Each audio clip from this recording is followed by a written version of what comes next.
When I heard the details of the will, I was shocked. Even though I had lived with her father for a long time, he had decided to leave his inheritance to my brother, who had avoided us. You just took care of him and won't receive a dime of inheritance. Tough luck, huh? My brother said, laughing. However, about 3 months later, my brother called me in a panic. I wasn't informed about any of this. What the hell was Dad thinking? Trying to keep my cool, I responded. You brought this upon yourself. Own up to it. Aren't you a grown man?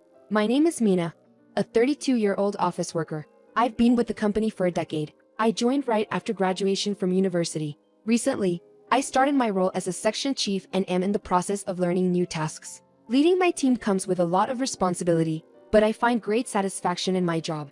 I plan to continue proceeding in my career with passion.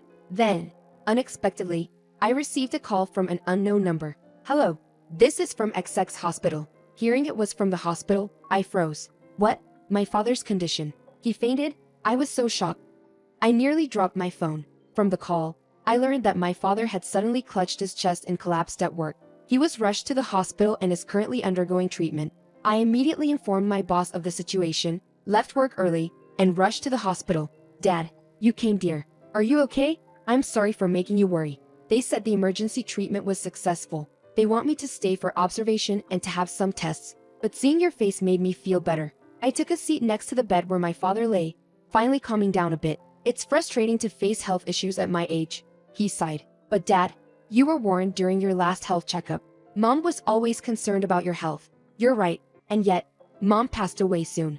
It's so unpredictable. It's been 3 years since she passed. In any case, Dad, you're not in perfect health either. Please take care of yourself from now on. I understand. After that, I received detailed instructions and advice from the doctor. Then, I spent some time chatting with my dad. When visiting hours ended, I left the hospital. At that moment, I checked the messages on my phone and felt disappointed. In fact, I had just informed my older brother about our father's condition, but he seemed to only read it and not reply. My brother has never shown much interest in our family, even though he's troubled our parents multiple times in the past. I wonder how he can be so indifferent at a time like this when our father is ill. In the following week, despite being swamped with work, I visited the hospital every day to spend time with my dad. I had a lot of things to do, but my strong desire to see my dad in person prevailed. You don't have to come every day, he said. What are you talking about? You look actually happy when I come, I responded. Hearing that, my dad scratched his head, blushing. Although he can be a bit clumsy, he's genuinely kind-hearted. I know this fact, and that's why I deeply love him. A few days later, we received the results of my father's medical examination. Fortunately, everything seemed normal, and we breathed a sigh of relief. Since my dad was allowed to be discharged, I decided to pick him up in my car and take him back home. At that moment, I had a thought. Maybe I should move back to your place too, since I'm worried about you, I told him while driving. It's okay, the medical checkup showed no problems. There's no need for unnecessary worry, my father replied. However, I felt a lingering sense of unease. If I move back home, we can spend time as a family again. I'm not married anyway, I said. Mina. My father seemed surprised but respected my decision and agreed. Then, I immediately began preparations to move to his home and successfully relocated. I never thought you'd actually move back here, said my dad. However, I could hear a hint of happiness in his voice. Since entering university, I have been living by myself. Starting life again as a family probably made him happy. From that day on, I enjoyed living at home with my dad. Since my mom passed away, he had been living alone and managed all the household chores perfectly, especially with cooking.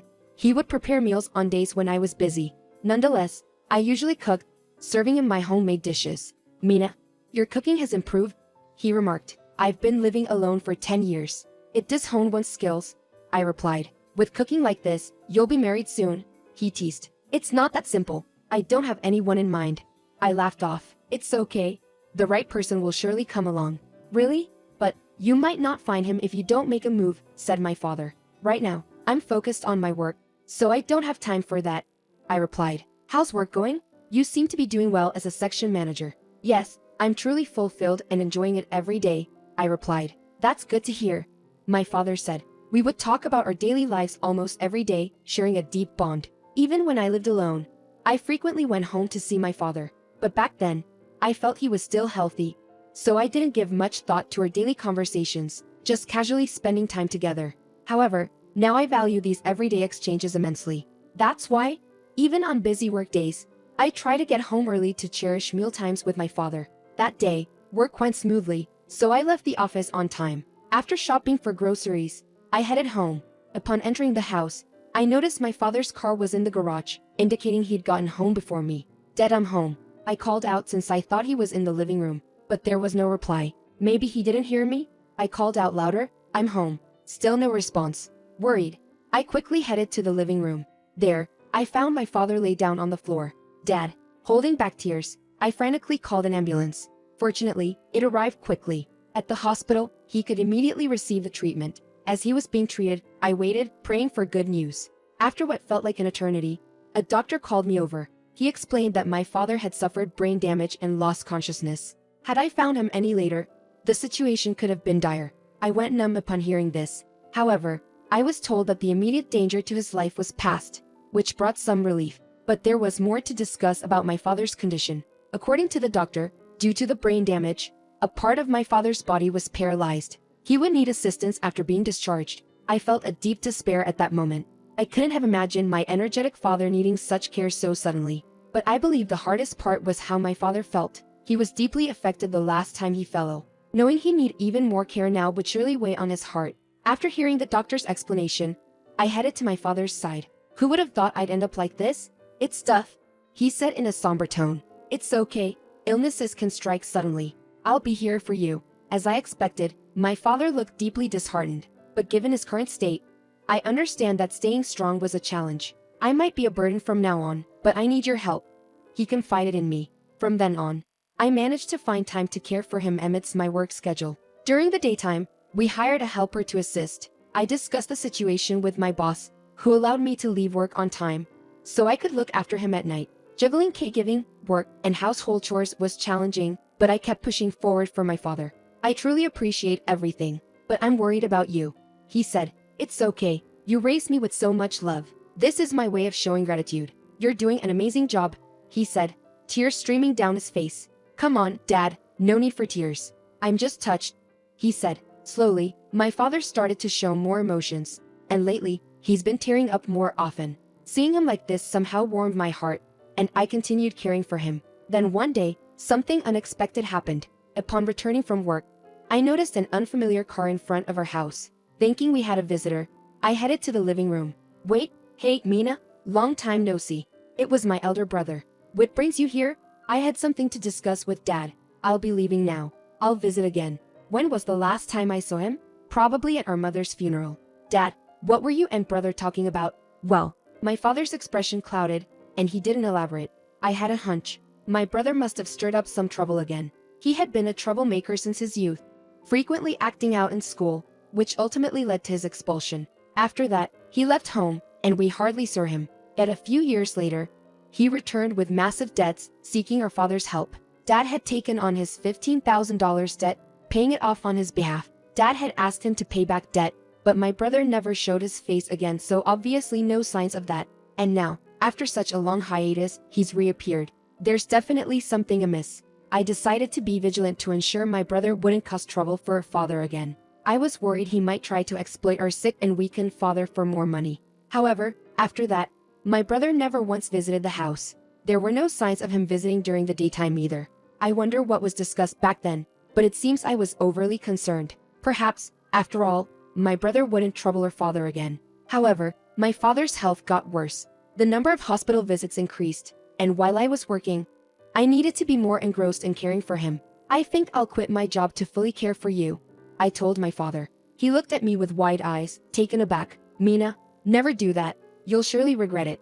It was the first time I'd heard him raise his voice like that, and I was shocked. But my main concern was his health. "What if something happens to you while I'm at work?" I began. My father, seemingly resolute, replied, "Then put me in a nursing facility." "Why would you say that? If it's too much for you to handle both your job and caring for me, it's the best solution. No matter what happens, you shouldn't lose your job." He was adamant about this solution. I was shocked to see my father being so insistent. I thought there might be a deeper reason, so I decided to follow his suggestion and admit him to the facility. After that, I visited the facility after work to spend time with my father. The burden of care had lessened, and I felt physically relieved. I hadn't realized just how exhausted I'd been. Thanks to that, I was able to enjoy my time with my father. But about a month later, I received a call that my father had suddenly lost consciousness at the facility and was rushed to the hospital. I left work immediately and raced to the hospital. Thankfully, my father pulled through, but according to the doctor, there was a possibility he could pass away suddenly. As a result, he had to be hospitalized. For a while, I took time off work to visit him every day. He didn't speak much anymore, but we occasionally exchanged a few words. About 2 weeks later, my father passed away. I am grateful to have been with him during his final moments. Afterward, as my duty, I began preparations for his funeral. With the help of relatives, we managed to hold my father's funeral successfully. But after the funeral, my brother suddenly appeared at our home with a man I'd never seen before. The man was a liar. It's time to discuss the inheritance. What? So soon? Hey, our father just passed away. Can't you wait a bit longer? Still struggling to accept my father's death. I wanted more time to grieve. I wanted to immerse myself in memories of him. Why was he so heartless? However, sending my brother away in this situation would be difficult, and it would just take more time.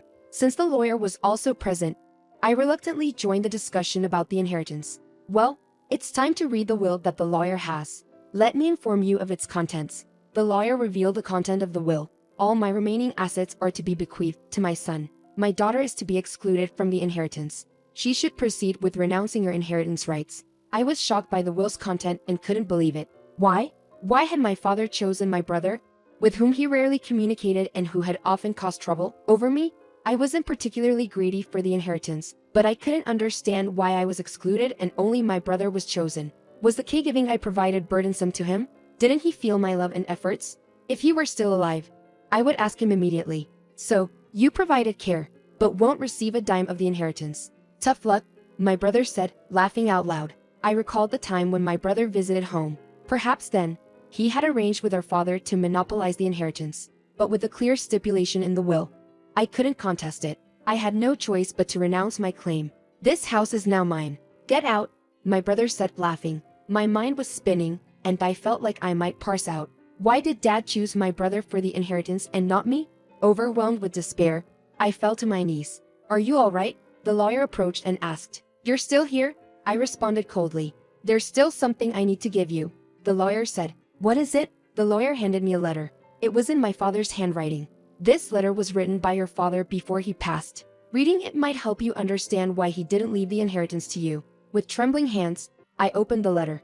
The content was surprising. My brother had been visiting home regularly, extorting money from our parents. While my father had consistently refused, my kind-hearted mother had been giving him money all along. My brother had been using that money to pay off debts. Shockingly, he had an affair, and when the husband of the woman he was seeing found out, my brother was threatened with a substantial amount of money. To pay that off, he had taken out a high-interest loan. My father had offered to cover a portion of the debt and promised that the remainder would come from his inheritance.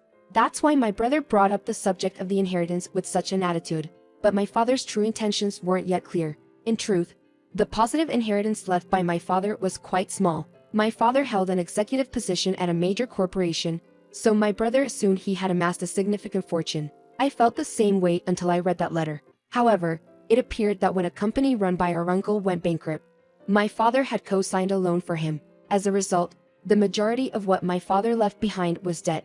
Knowing all of this, my father intentionally left the inheritance to my brother alone. If I had accepted the inheritance, I too would have been burdened with that debt. As a parent, my father decided to further strain my money-hungry brother. The letter mentioned that even as a parent, there was a limit to his patience. There were times when my brother acted arrogantly, thinking he could freely take money from our father. That must have been the last straw for him. I deeply understood my father's intentions after reading this letter and was profoundly grateful. So, I quickly wrapped up the inheritance process and informed my brother of it. He cheerfully exclaimed, "Now I can have fun as I please." But 3 months later, he called me in a fit of rage. "Why is it turning out like this?" he yelled. "What happened? You were so happy last time," I replied, feigning ignorance. Why did our father have so much debt? It seemed that my brother suddenly received demands to settle the debts and, in a panic, called me. "I've never heard anything about this from our father," I said calmly. "I don't want this inheritance. Even if I sold the house, it wouldn't fetch a decent price," he shouted. In a composed tone, I responded, "You brought this on yourself. You need to take responsibility. Are you mocking me?